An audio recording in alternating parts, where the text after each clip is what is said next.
எனதருமை கன்னிராசி அன்பர்களே, நல்லா இருக்கீங்களா? சனி பகவானுடைய பயிற்சியினால் ஏற்படக்கூடிய நன்மைகள் என்ன, தீமைகள் என்ன, நீங்கள் எப்படி உங்களை தற்காத்துக் கொள்வது அப்படின்னு இப்ப அஸ்ட்ரோபலன்கள் வாயிலாக உங்களுக்கு நான் எடுத்து சொல்ல போறேன்.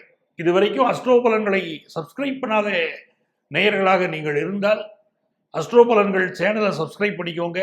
இந்த வீடியோவை உங்களுடைய ஃப்ரெண்ட்ஸுக்கும் ஷேர் பண்ணுங்க. எல்லோருக்கும் இது உபயோகமாக அமையட்டும். வருகிற 29ஆம் தேதி, அதாவது மார்ச் மாதம் 29ஆம் தேதி 2025ஆம் வருஷத்துல ராத்திரி 11 மணி 1 நிமிஷத்துக்கு சனி பகவான் பயிற்சி அடைய போகிறார். அன்னைக்கு காலையில அமாவாசை. அதே மாதிரி பாத்தீங்கன்னா கிழமை சனிக்கிழமை ரேவதி நட்சத்திரத்துல இந்த சனி பகவானுடைய பெயர்ச்சி நடக்கிறது. யோகம் மரண யோகம். அதாவது குரோதி வருடம், தமிழ் வருடத்துல எப்பங்க பயிற்சி அப்படின்னு கேட்டீங்கன்னா குரோதி வருடம் பங்குனி மாசம் 15ஆம் நாள் பயிற்சி அடைகிறது. அப்படி பயிற்சி அடைகிற போது சனி பகவான் கும்பராசியிலிருந்து மீனராசிக்குள் பிரவேசம் ஆகிறார். இந்த ஆகக்கூடிய தருணம் உங்க ராசிக்கு என்ன பலன்கள் தரப்போகுதுன்னு நம்ம பார்க்க போறோம். சனி பகவானுக்கு தன்னுடைய வீட்டை விட்டுட்டு மீனராசிக்குள்ள நுழைகிறாது. இது கால புருஷனுடைய நிறைவு ஸ்தானம்.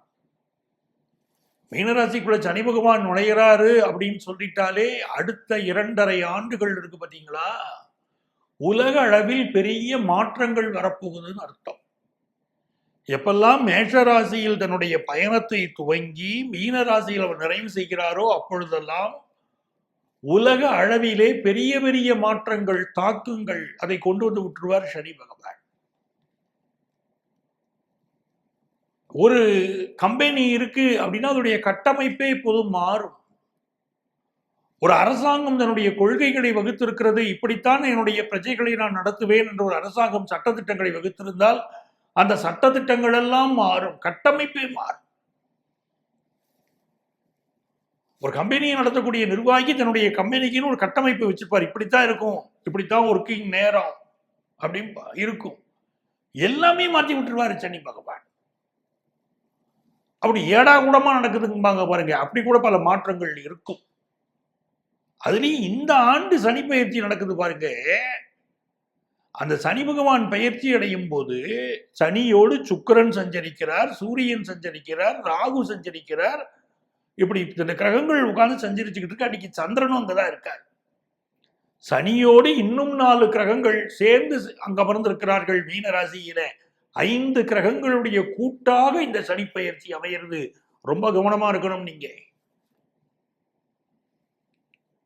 சாகா வரம் தான் கேட்கிறோம், சச்சரவின்றி வாழ வரம் தான் கேட்கிறோம் அந்த சனி பகவான்.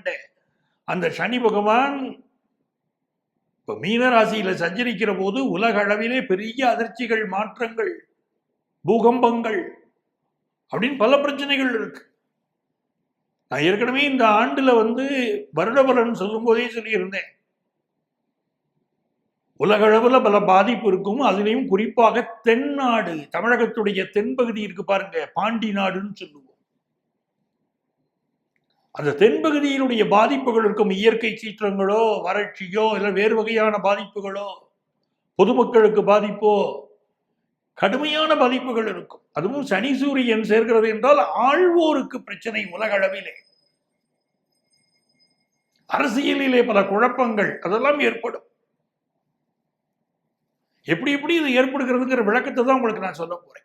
கன்னிராசிக்காரங்களுக்கு 7ஆம் இடத்துல சனி பகவான் வருகிறார். இதுவரை 6ஆம் இடத்தில் இருந்த சனி பகவான் 7ஆம் இடத்துல வர. சனி பகவான் 7ஆம் இடத்துல வர்றாருன்னா என்ன நன்மை அப்படி கேட்குறீங்க? 3 விஷயங்கள் உங்களுக்கு நான் சொல்லணும்னு நினைக்கிறேன். நன்மையும் இருக்கு, மாறுபட்ட பலனும் இருக்கு. 3 முக்கியமான விஷயங்கள் என்னன்னு கேட்டீங்கன்னா, ஃபர்ஸ்ட் விஷயம், திருமண உறவில் விட்டு கொடுத்து செல்லுங்கள். திருமண உறவில் இதுவரை இனித்துக் கொண்டிருந்தாலும் இப்பொழுது கசக்கும், சில பிரச்சனைகள் வரும். எதனாலங்க அந்த பிரச்சனை வரும்? உங்களுடைய லைஃப் பார்ட்னருடைய சிந்தனையும் உங்க சிந்தனையும் வித்தியாசப்படும். அது எந்த காலத்துலங்க ஒத்து போயிருக்கு, எங்களுக்குள்ள ஒத்து போனதே கிடையாதுன்னு சொல்றீங்க. உண்மைதான். சில நேரத்தில் ஏட்டிக்கு போட்டி அடிதடி சண்டை கூட வந்துருச்சுங்கிறீங்க. அப்படி 7ஆம் இடத்துல சனி பகவான் உட்கார்ந்து இருக்காரு அப்படின்னாலும் பொதுவாகவே கல்யாணம் பொருந்தா கல்யாணம் தானே. பல பேருக்கு அப்படித்தானே வாழ்க்கை போய்கிட்டு இருக்கு. நீங்க பாத்தீங்கன்னா ஜாதகத்துல 7ல் சனி இருக்கும். அவளுக்கு கல்யாண வாழ்க்கையில ஒரு ஒரு மனசே பொருந்தி போகாது. ஆளுக்கு ஒரு கருத்தோட தான் வாழ்ந்துகிட்டு இருப்பாங்க. அது ஏதோ ஜோசியர்கள் அப்படியே தோஷ சாமிஜியை பார்த்து சேர்த்து விட்டுருப்பாங்க. உனக்கு 7ல் சனி, அவளுக்கு 7ல் சனி, சேர்த்து விட்டையா அப்படி சேர்த்து விட்டுருப்பாங்க. வாழ்க்கை அனுசரிச்சு போகும். ஆனா சூப்பரா போகுமா? கிடையாது. இல்லை, 7ல் சனி இருந்து ஆகா ஓகோன்னு திருமண வாழ்க்கையில வாழ்ந்தவங்க யாரு? ஒண்ணு அனுசரிச்சு போயிருப்பாங்க, இல்ல பிரச்சனையோடயே வாழ்ந்துட்டு இருப்பாங்க. இப்ப 7ல் சனி வருது, திருமண வாழ்க்கையில அனுசரிச்சு போங்க. இல்லைன்னா உங்க மனைவி, உங்க கணவன் இவர்களுடைய எண்ணம் வேறையா இருக்கும். எந்த ஒரு விஷயம் எடுங்க, நீங்க டே ஷிப்ட்ல வேலைக்கு வரணும்னு, நீங்க நைட் ஷிப்ட்ல வேலைக்கு போயிட்டு இருப்பீங்க, டே ஷிப்ட் வேலைக்கு போங்கம்பாங்க. அதை வச்சு ஒரு பிரச்சனை, ஒரு திருமண உறவை வச்சு ஒரு பிரச்சனை, ஒரு வெளிநாட்டுக்கு போகிறத பத்தி பிரச்சனை, ஏதாவது ஒரு ரூபத்தில் ஒரு பிரச்சனை வரும்ல. உங்க உறவுகள்லாம் எனக்கு கெடுதல் பண்றாங்களேம்பாங்க. உங்களுக்கு என்ன விட உங்க அக்கா தங்கச்சி தானே பிடிக்குது, உங்க அம்மாவை தானே நீங்க பெருசா மதிக்கிறீங்க, என்னங்க நீங்க மதிச்சீங்க அப்படின்னு கேட்பாங்க. இப்போ நீங்க பொறுத்துக்கிட்டு தான் போகணும். அந்த நேரத்துல எனக்கு பெத்தவங்க தான் முக்கியம், கூட இருக்கிறவங்க தான் முக்கியம், எனக்கு கூட பிறந்தவங்க தான் முக்கியம் சொல்லி மாட்டிக்கிடாதீங்க. இப்போ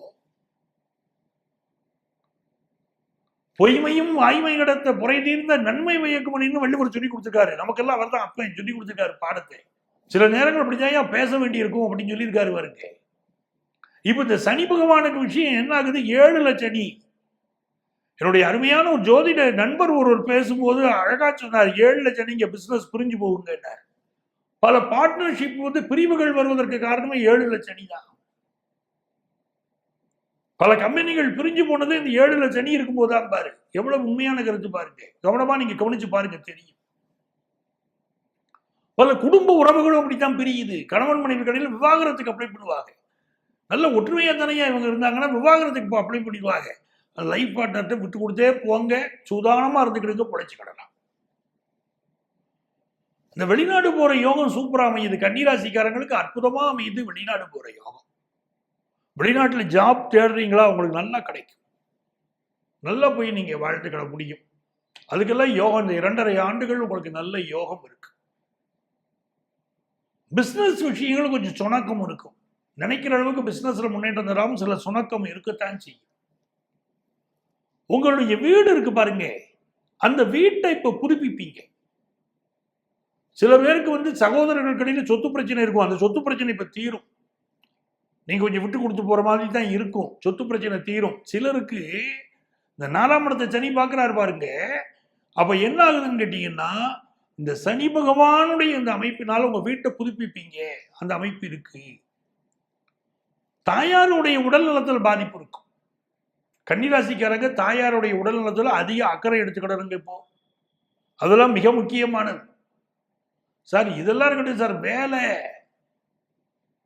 வேலையில ஒரு பிரச்சனை இருக்கு சார் அப்படிங்கிறவங்களுக்கு அந்த வேலையை நீங்க மாற்றிக்கொள்ளக்கூடிய அமைப்பு இப்ப உண்டு. நீங்க எதிர்பார்க்கிறாப்புல வேலை அமையுமா? அமையும். வெளிநாடுகள் வேலை அமையும், வெளி மாநிலத்தில் வேலை அமையும், அதெல்லாம் உண்டு. ஸோ வேலை விஷயத்தில் உங்களுக்கு இருக்கக்கூடிய பிரச்சனைகள் தீரும்.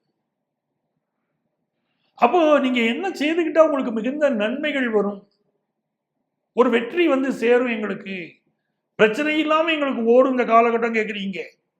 இந்த காலகட்டத்தில் கல்யாணம் கூடி வருமானு கேட்கிறவங்களுக்கு கல்யாணம் கூடி வரும், அதை நான் மறுக்கலை.